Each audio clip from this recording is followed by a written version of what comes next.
Hello friends. As you know that Parliament of India has enacted criminal laws which are going to be put into action by 1st July of this year. Indian Penal Code, the law which was passed in the year 1860, has been replaced by Bharatiya Nyaya Samhita. Criminal Procedure Code has been replaced by Bharatiya Nagarik Suraksha Samhita and Indian Evidence Act of Courts by Bharatiya Sakshya Adhiniyam. No doubt about it that these all laws were of British origin. अंग्रेजों के ज़माने के कानून थे. ज़रूरत महसूस की जा रही थी कि इन कानूनों के स्थान पर भारत का हमारा अपना कहा जा सकने वाला एक क्रिमिनल लॉ हो, particularly with reference to those students जो हमारे एस्पायरिंग छात्र हैं, प्रतियोगी छात्र हैं फॉर जुडिशरी एंड ऑल. एक इस तरह का भ्रम उनके मन में बना हुआ है या बना दिया गया है कि ये जो हमारे नए कानून आए हैं क्रिमिनल लॉ के, उनमें काफ़ी तब्दीली की गई है. पुराने कानूनों की तुलना में उन्हें ज़्यादा तैयारी करनी पड़ेगी, नए सिरे से तैयारी करनी पड़ेगी. इस तरह की कंफ्यूजन की बात आ रही है. तो just with a view to clear their doubts, देखिए दो बातें हैं. क्रिमिनल लॉ होना अपने आप में एक अलग बात और criminal jurisprudence that is entirely different thing. जो एक इसका सैद्धांतिक पक्ष है, वो सैद्धांतिक पक्ष ये है दुनिया के किसी भी कोने का क्रिमिनल जूरिस्प्रूडेंस हो तो जो इसका जो स्टैंडर्ड सेट गाइडलाइंस है क्रिमिनल जूरिस्प्रूडेंस की, प्रिंसिपल्स की, वो तो कॉमन होंगी. स्टैंडर्ड गाइडलाइंस है कि the person is to be given opportunity of hearing to defend himself. The case must be proved beyond all reasonable doubts. Evidences must be, beyond all reasonable doubt, the burden of proof must be on the party which is going to make allegations and all.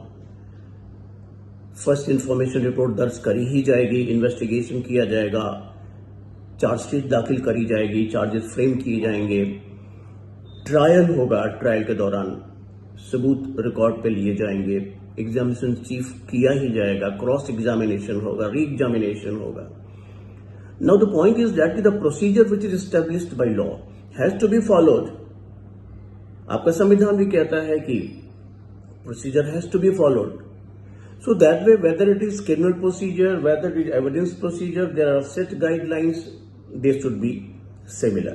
चाहे वो पुराना कानून हो आपका, चाहे वो नया कानून. हाँ, पार्लियामेंट को इस बात की शक्ति है संविधान के द्वारा कि वो डिफाइन कर सकती है, नए ऑफेंसेस डिफाइन कर सकती है. जो पुराने कानून थे उनमें कुछ ऐसे ऑफेंसेस थे जो कि रिडंडेंट थे. सेडिशन का जो अपराध था, सुप्रीम कोर्ट ने भी ऑब्जर्वेशन किया कि now this is being misused, that should be out from the penal code and all. कुछ नए सिचुएशंस थे अपराध के, जैसे कि मॉब लिंचिंग के मसले वगैरह थे. कहीं डिफिनेशन नहीं थी. कोर्ट्स के लिए बड़ी मुश्किल होती थी कि how to get those criminals convicted and all. So under that circumstances, जहां जरूरत थी कि जो हमारे नए अपराध तरीके के आ रहे थे उनको डिफाइन करके उनको ऑफेंस के रूप में डिक्लेयर करना, पनिशमेंट की बात करना, पनिशमेंट कम हो ज्यादा हो depending upon the gravity of the offence, that parliament can do. But the point is that कि जो मन में डर है कि नए सिरे से तैयारी करनी पड़ेगी, ऐसी कोई बात नहीं है. स्टैंडर्ड गाइडलाइंस अगर अपने पुराने कानूनों में आपने बहुत अच्छी तरह समझ लिया है, डाउट्स आपके बिल्कुल क्लियर हैं, कंसेप्चुअल क्लैरिटी है, तो नए कानून जो आए हैं उनकी भी आपको तैयारी करने में प्रतियोगी परीक्षाओं के लिए कोई बहुत ज्यादा आपको एक्स्ट्रा एफर्ट करने की जरूरत नहीं पड़ेगी. वो अगर आपकी अंडरस्टैंडिंग क्लियर है तो वो एप्लीकेबल यहां भी होगी. हाँ, एक तो जरूर करना होगा कि जब चूंकि नए कानून बने हैं तो आप जुडिशरी में जुडिशल सिस्टम को ज्वाइन करने जाएंगे जज के रूप में, तो कम से कम एक कंपैरेटिव एनालिटिकल स्टडी आपकी हो, कंपैरेटिव स्टडी आपकी हो कि जो हमारे पुराने पेनल लॉज थे, नए पेनल लॉज में क्या क्या रिप्लेस किया गया, कौन कौन से कानूनों को डिलीट किया गया, कौन कौन से कानूनों को नया शामिल किया गया, वजह की क्या थी ऐसा करने की. बाकी सीआरपीसी में जो प्रोसीजर प्रोविजंस हैं वो भी सेम रहने वाले हैं. एविडेंस प्रोसीजर जो फॉलो करना है वो भी सेम रहने वाले हैं.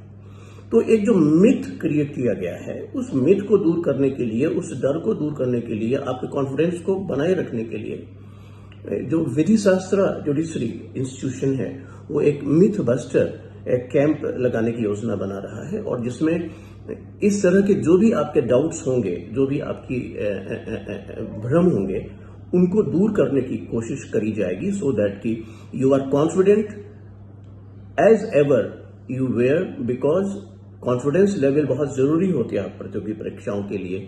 और ये जो नए कानून आए हैं वो कहीं से भी आपके लिए प्रतियोगी परीक्षाओं में तैयारी करने के लिए मुश्किलें पैदा नहीं कर रहे हैं।